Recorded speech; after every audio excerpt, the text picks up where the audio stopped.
విజయమ్మ వల్ల నాన్నగారికి సడన్గా బాగోలేకుండా అయిపోతుంది. విజయమ్మ వాళ్ళ నాన్న మాట్లాడుతూ, విజయమ్మ నాన్న చెప్పు నాన్న, ఏమైంది చెప్పు నాన్న, నేను ఇక్కడే ఉన్నాను అంటే, లేదు నేను చెంచలమ్మతో మాట్లాడాలి అని చెప్పేసి అంటాడు. తర్వాత కేశవ అక్కడే ఉంటే అందరూ బయటకు వెళ్ళి కేశవ అడుగుతారు, చెప్పండి ఏమైంది అని అడిగితే తను మాట్లాడుతూ ఉంటారు. ఇంతలో విజయమ్మ భర్త చెంచలమ్మకు ఫోన్ చేసి, మా మామయ్య గారు మీతో మాట్లాడాలంట, తొందరగా రండి అంటే, సరే నేను వస్తున్నాను అని చెప్పేసి చెంచలమ్మ అంటుంది. చెంచలమ్మ సింధూర అందరూ కలిసి బయలుదేరుతారు.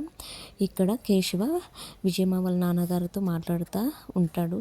చెప్పండి ఏమైంది అంటే, కార్తీక్ చెంచలమ్మకు పుట్టిన బిడ్డ కాదు, 25 ఏళ్ల క్రితము హాస్పిటల్లో జరిగిన విషయమంతా కేశవతో చెప్తూ ఉంటాడు. ఇంతలో చెంచలమ్మ అయితే అక్కడికి వస్తుంది. కేశవ ఆ విషయాన్ని చెంచలమ్మకు తెలిసేలా చేస్తాడో లేదో మనము ఈ రోజుటి ఎపిసోడ్లో తెలుసుకుందాం.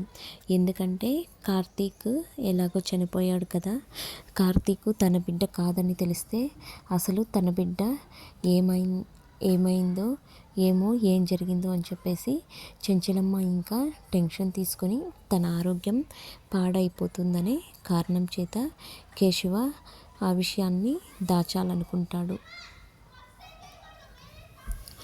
ఇదే అండి మన ఈరోజుటి లేటెస్ట్ ప్రోమో. నా వీడియోస్ కనుక మీకు నచ్చితే ప్రతి ఒక్కరూ సబ్స్క్రైబ్ చేసుకోండి, అలాగే లైక్ చేయండి, సపోర్ట్ చేయండి. Thank you for watching my videos.